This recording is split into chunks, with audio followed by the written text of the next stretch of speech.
Olá, amigas e amigos aqui do canal, sejam todas bem-vindas, todos bem-vindos. Estou aqui para comentar com vocês, estudar com vocês um tema que eu particularmente tinha uma curiosidade enorme com o modo como ele iria se desenvolver, o seu julgamento iria se desenvolver no Supremo Tribunal Federal e aqui a quais conclusões o Supremo chegaria, que é o tema 1370. Esse tema tem a seguinte descrição: definições acerca da natureza jurídica previdenciária ou assistencial e da responsabilidade pelo ônus remuneratório decorrente da manutenção de vínculo trabalhista de mulheres vítimas de violência doméstica, quando necessário o afastamento do seu local de trabalho, em razão da implementação de medidas protetivas por aplicação do artigo 9º da Lei de Maria da Penha, consequentemente, análise da competência do juízo estadual no exercício da jurisdição penal para a fixação de medida protetiva, inclusive no que concerne a determinação eventualmente dirigida ao INSS para que garanta o afastamento remunerado. Aqui na descrição nós temos o quê? Recurso extraordinário que se discute, à luz do artigo 109 da Constituição Federal, a definição sobre a natureza jurídica, previdenciária ou assistencial e da responsabilidade pelo ônus remuneratório decorrente da manutenção do vínculo trabalhista de mulheres vítimas de violência doméstica, bem como da análise da competência do juiz estadual no exercício da jurisdição penal para a fixação de medida protetiva, inclusive no que concerne à determinação dirigida ao INSS para que garanta o afastamento remunerado. Pessoal, contexto de violência doméstica, contexto no qual uma mulher sofre de violência no seu ambiente doméstico, familiar, intestino, e ela desenvolve uma atividade remunerada, e há uma determinação com base na Lei da Maria da Penha para que ela fique 6 meses afastada de sua atividade remunerada. Vamos ver aqui como a lei trata isso. Veja só. A assistência à mulher em situação de violência doméstica será prestada em caráter prioritário no sistema, no SUS, no SUSP, de forma articulada e conforme os princípios e diretrizes da Lei Orgânica de Assistência Social e outras normas e políticas públicas de proteção e emergencialmente, quando for o caso. Aí aqui, o juiz assegurará à mulher em situação de violência doméstica e familiar para preservar sua integridade física e psicológica, manutenção do vínculo trabalhista, quando necessário, o afastamento do local de trabalho por até 6 meses. Veja só. Manutenção do vínculo trabalhista, quando necessário, afastamento do local de trabalho por até 6 meses. Beleza. Justíssimo. A mulher em situação de violência doméstica tem a garantia do seu vínculo remuneratório, né? Infelizmente, um mal que assola o mundo, o Brasil, e que as mulheres terminam perdendo o emprego, sendo afastadas do emprego, se prejudicando profissionalmente, prejudicando a sua remuneração e dificultando ainda mais a sua fuga, o seu processo de se libertar, talvez, não sei qual seria o termo mais correto, mas de se recompor de um contexto criminoso de violência doméstica. Ou seja, de sair desse contexto, né, ela termina perdendo o emprego, que torna ainda mais dramática e difícil a sua situação. A lei vem em boa hora e dá ao juiz um mecanismo importantíssimo de garantir o seu vínculo de emprego, não obstante ela se afaste por 6 meses para se reorganizar, para se recompor, para se libertar, para fugir deste contexto doméstico de violência e depois voltar ao seu trabalho que ficou garantido. A questão é, quem a remunerará durante este período? É isso que estava em discussão. E se o juiz, não é? Veja que o caput aqui do dispositivo, né? Ele fala aqui, ele menciona a Lei Orgânica de Assistência Social, né? E dá ao juiz o juiz aqui, evidentemente, é um juiz criminal. Quer dizer, o juiz criminal teria competência, à luz do artigo 109.1 da Constituição Federal, que estabelece que os órgãos da União que atraem, né, a presença de um órgão, determinações dirigidas a órgãos públicos federais, atraem a competência da Justiça Federal. E, obviamente, um juízo de violência doméstica, ele é da Justiça Estadual, né, se isso fere a Constituição Federal ou não. Então, 3 pontos estavam em julgamento aqui no tema, no nosso tema aqui, 1370, né? 1370. 3 pontos importantes estavam aqui em julgamento. Prestem atenção que esse julgamento é muito importante. 3 pontos estavam aqui no julgamento. Esses 3 pontos aqui. De quem é a responsabilidade pelo pagamento? Ok.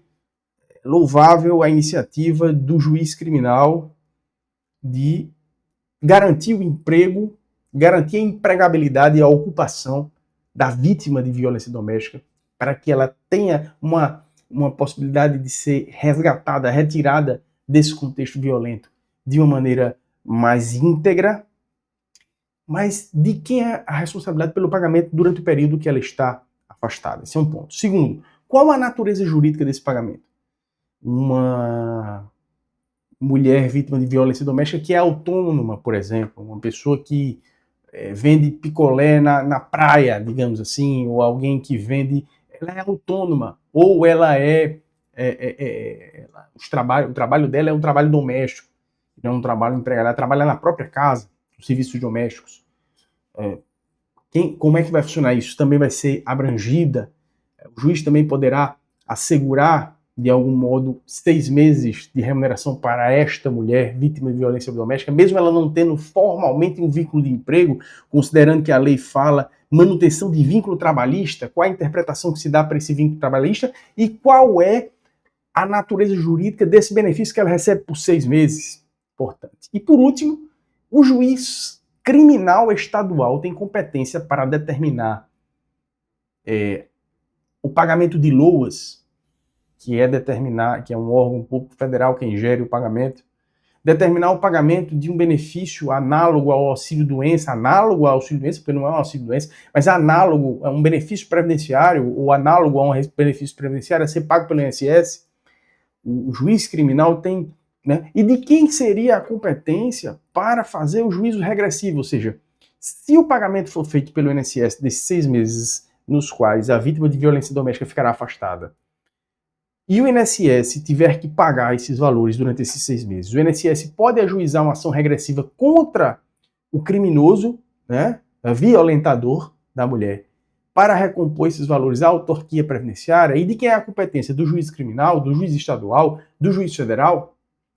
Veja, o que é o LOAS, pessoal? Recapitulando, uns conceitos básicos. LOAS é o que a gente chama de LOAS, benefício do LOAS. É um benefício previsto na Lei Orgânica de Assistência Social. A segurança ou a seguridade social, artigo 195, 194 da Constituição Federal, tem 3 eixos: assistência, saúde e previdência. O eixo assistencial garante, em determinadas condições, o pagamento de um salário mínimo, que a gente chama de LOAS, né? A gente chama, fulano recebe um LOAS.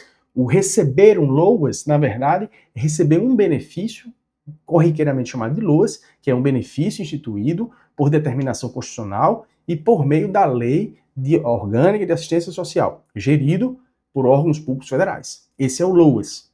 É pago a quem não tem vínculo previdenciário. Para quem tem vínculo previdenciário, ou seja, para quem está coberto pelo INSS, que é o vínculo público de previdência obrigatório no Brasil, né? É um fato gerador estar empregado e recebendo remuneração. Então, existem tributos, contribuições previdenciárias que são pagas pelo empregador e pelo empregado em virtude do vínculo com o INSS. E aí quem paga o benefício é o INSS. Pagamentos de benefícios previdenciários pelo INSS são uma coisa. Pagamentos geridos pela Lei Orgânica de Assistência Social são uma outra coisa, tá? Cada um cobre um braço da segurança social do Estado, ok? Quais são os benefícios que serão pagos aqui no contexto de afastamento da vítima de violência doméstica? Então, são esses 3 pontos. Pessoal, um julgamento muito interessante, veiculado no informativo 1203, que a gente está comentando aqui no canal. Também tem vários outros julgamentos importantes. Esse aqui é muito importante. O resumo aqui, que está no informativo, mas eu vou ler as teses porque elas são importantes. Vejam só. Aqui no informativo está escrito assim: não viola a competência da Justiça Federal o ato emanado de juiz de direito que determina ao INSS o pagamento de prestação pecuniária em favor de vítima de violência doméstica com base na Lei Maria da Penha. Mas vamos às teses, né? Isso aqui, esse resumo é insuficiente. Vamos às teses fixadas. Primeira tese. Eu vou até fazê-la de maneira aqui diferente. Compete ao juízo estadual no exercício da jurisdição criminal, especialmente aquela responsável pela aplicação da Maria da Penha, às vezes há varas específicas de violência doméstica, fixar a medida protetiva da referida lei, inclusive quanto à requisição de pagamento da prestação pecuniária em favor da vítima afastada do local de trabalho, ainda que o cumprimento material da decisão fique sobre o encargo do INSS e do empregador.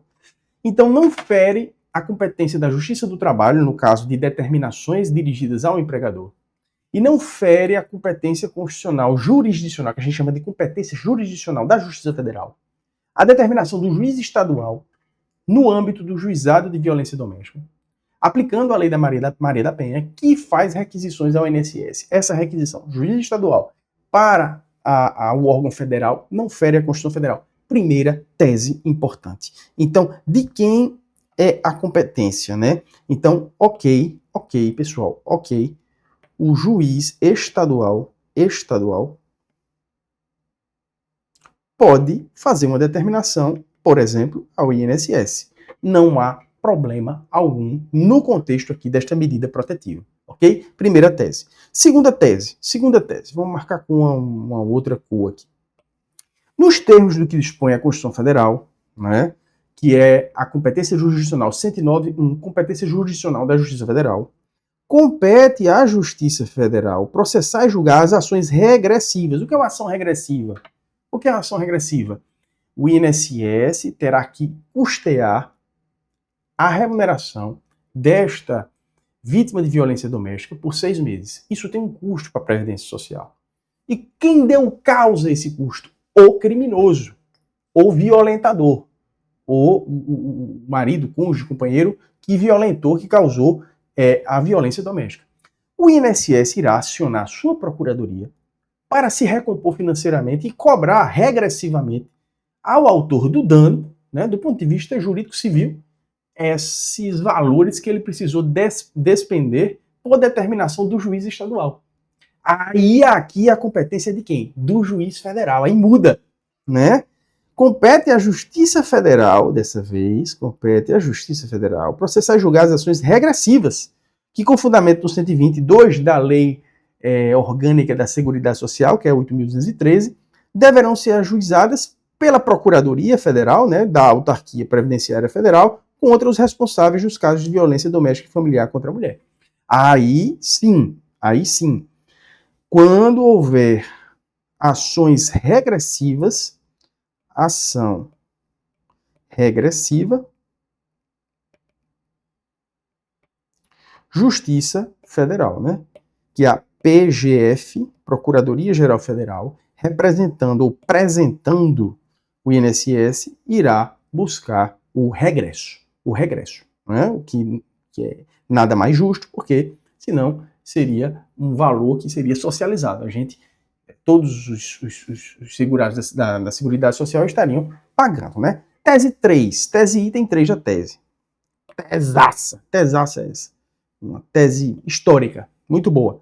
A expressão constante na lei, vínculo trabalhista, deve abranger, o Supremo fez uma interpretação, né, extensiva do ponto de vista técnico. Porque quando fala vínculo trabalhista, ele remete a CLT, mas não é só CLT. Deve abranger a proteção da mulher, visando a manutenção de sua fonte de renda. Não é só, pessoal, fonte de renda. Se ela vende picolé na praia, ela tem que ter a garantia de sua fonte de renda. Se ela não tem nenhum empregador, se ela não tem a carteira assinada, não importa.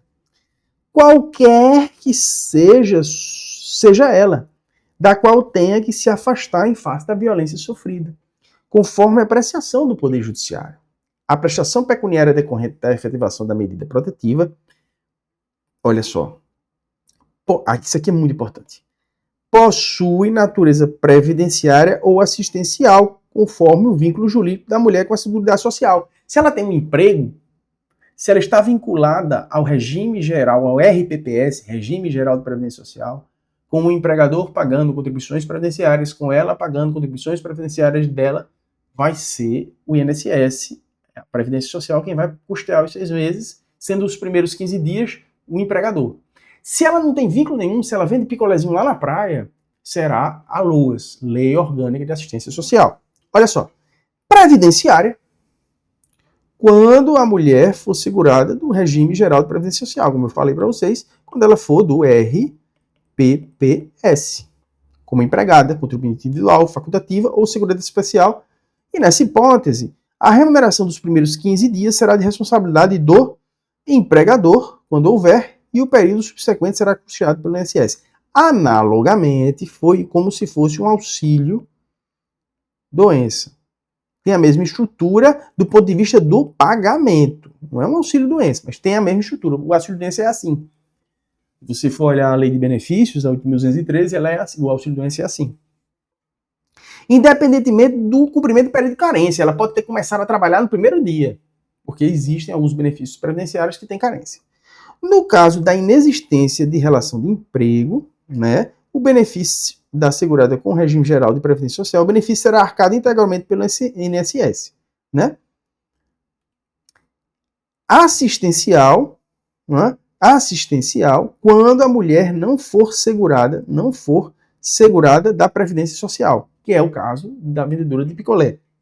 Hipótese que a natureza do benefício é eventualmente decorrente de vulnerabilidade temporária, cabendo ao Estado, na forma da LOAS, prover assistência financeira necessária. Nesse caso, o juízo competente deverá atestar que a mulher destinatária da medida de afastamento de trabalho não possuirá, em razão de sua implementação, qualquer meio de prover a sua manutenção. Então, em relação a este ponto aqui, pode ter natureza previdenciária, né? Ele coloca aqui os dois itens, né?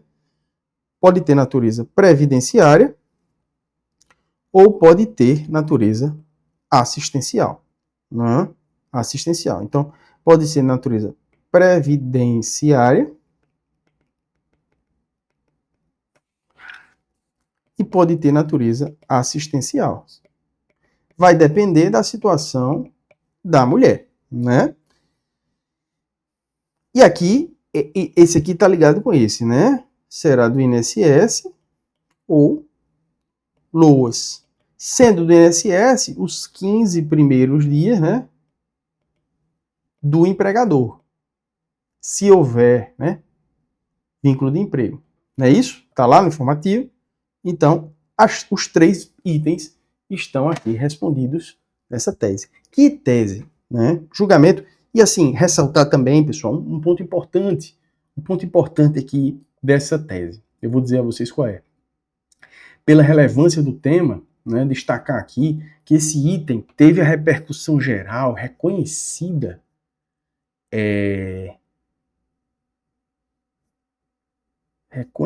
essa repercussão geral